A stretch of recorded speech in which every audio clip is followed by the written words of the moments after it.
No one wants to live the nightmare of having a loved one or a friend be hurt in a drunk driving accident, but sadly in 2014, according to the CDC, article posted January 2017, 10,000 deaths occurred alone in that year.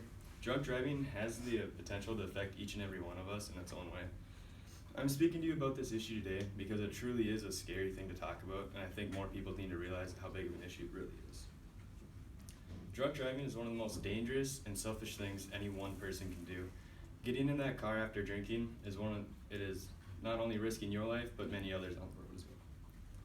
Today I'm going to tell you about teens drinking and driving, and drinking in general, and then I'm going to tell you about the consequences and penalties that come along with it. Teens drink and drove an average of 2.4 million times a month, according to a MAD article posted 2015. MAD is a Mothers Against Drunk Driving, and their main objective is to stop people from drinking and driving, mainly kids. Of students in high school that are over the age of 16, 1 in 10 has drunk and drove in the last month, according to the CDC. That is an absurd amount of people. That is exactly 10%. The factors that contribute into this is kids going out to parties and stuff like that and being too scared to call their parents, ask for a ride home, or maybe leaving their car there, getting a ride home from someone else, just because they're scared of what their parents will say or think that they're out drinking. Not only that is they really don't know their limits. As a teen, you're new to drinking. You shouldn't even be drinking because the legal age is 21. And you might think that you're fine to drive, but in reality, you are really, really messed up. So don't do that. Next, I will talk to you about the penalties that come along with drinking and driving. North Dakota has a zero tolerance policy, which means if you're under the age of 21 and you blow anything other than a 0.1 or 0.0, so anything above it, you automatically will be charged with a DUI. As an adult, it's 0.08.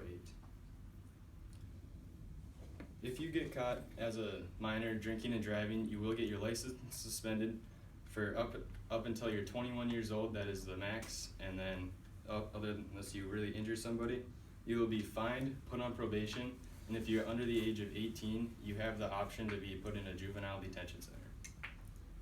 Not only are you going to face legal consequences, you will face troubles finding an insurance company that will cover you. The insurance companies have the right to drop you or not renew your insurance at any time, and your monthly bill can go up $100 to $200 a month. That is an absurd amount of money for any family to be paying extra just for their kid to be on the road for a dumb decision that they made. The more DUIs you get, the more the consequences are. For every DUI you get up to 4, you can face more time in jail, more fines, and higher insurance rates.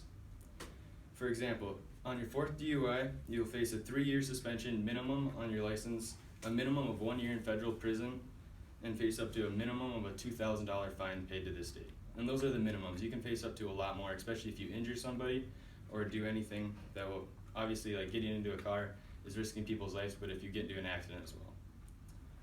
If you get pulled over and refuse to do the sobriety test, you will at minimum, be suspended 180 days from driving if you deny the tests.